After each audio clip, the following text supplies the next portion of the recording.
Welcome back to Biking Through Black History.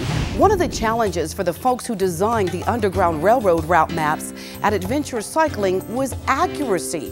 The pathway to freedom at its basic premise was all about seclusion, so there was no one specific route to the Canadian border. But cartographer Jennifer Milyko says something interesting happened when they began their research. We started studying some of the historical papers and came across something called coded songs, and one of the songs we came across was called Follow the Drinking Gourd.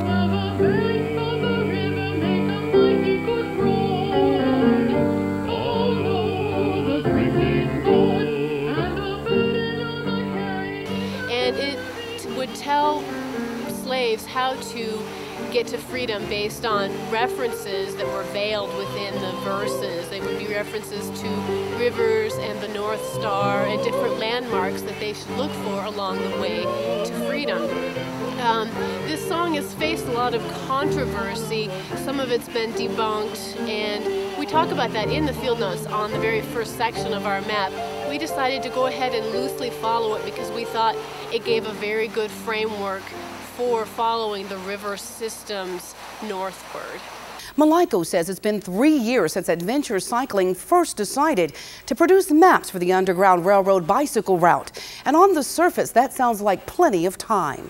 We've done a lot of maps all across the country, so we know about how long it takes to do research. We found out from our researchers on this particular route that they wished they'd had more time. There was such a deep and wide interest in the communities that they passed through on the Underground Railroad that it really reconfirmed to us that we were doing a project that would be interesting to a lot of folks. It took them, they wished they'd had twice the time. When riders travel past Cincinnati, up through Columbus and into Cleveland, Ohio, they will have the option of taking a day trip along the Pittsburgh Spur. The spur to Pittsburgh is really important to us in that Pittsburgh was a very pivotal place in the history of the Underground Railroad. There were a number of safe houses and supports for freedom seekers coming through that area. And so it became important to do a spur there to start. But it also made us realize this was one way to honor those multitudes of routes that people took to find freedom. Whether or not people take a day trip or a weekend trip or break this bicycle route down and do it over consecutive years, the benefits are still the same. People will have the opportunity to immerse themselves in the history of that period, and they'll get to come face to face with the heroes, the freedom seekers, as well as those that provided safe harbor for them. And having that knowledge will help them understand why we're here today in this place. So I am the curator for the Underground Railroad exhibit, which was a very exciting project. So we felt the best way that we could do this swiftly, as far as adding an Underground Railroad tour, was to incorporate it into the exhibit that we have here at the HEINZ History Center that covers all of Pittsburgh's history. The Bingham house is still standing. It is owned by a family, and we know this was indeed a stop on the Underground Railroad. It's in the Mount Washington area, up on top of the hill, one of the hillsides of Pittsburgh.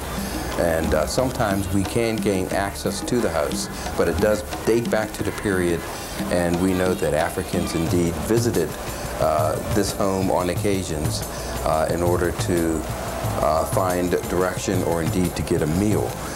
That too is part of the Underground Railroad history in Pittsburgh. The Lemoyne House is in Washington, PA, and it too has several interesting stories.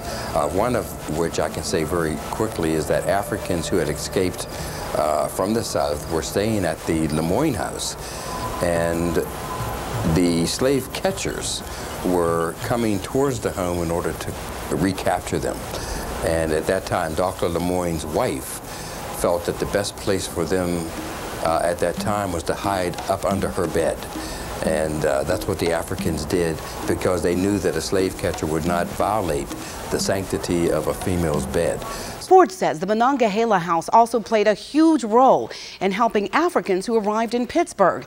A large number of blacks worked at the hotel, and they were able to assist other Africans who were escaping enslavement. The Monongahela, built on the Boulevard of the Allies, was the oldest of Pittsburgh's big hotels. There was a time when every great actor who came to Pittsburgh from Broadway or abroad was a guest at the hotel. Little did they know what daring feats of bravery may have taken place in the very next room.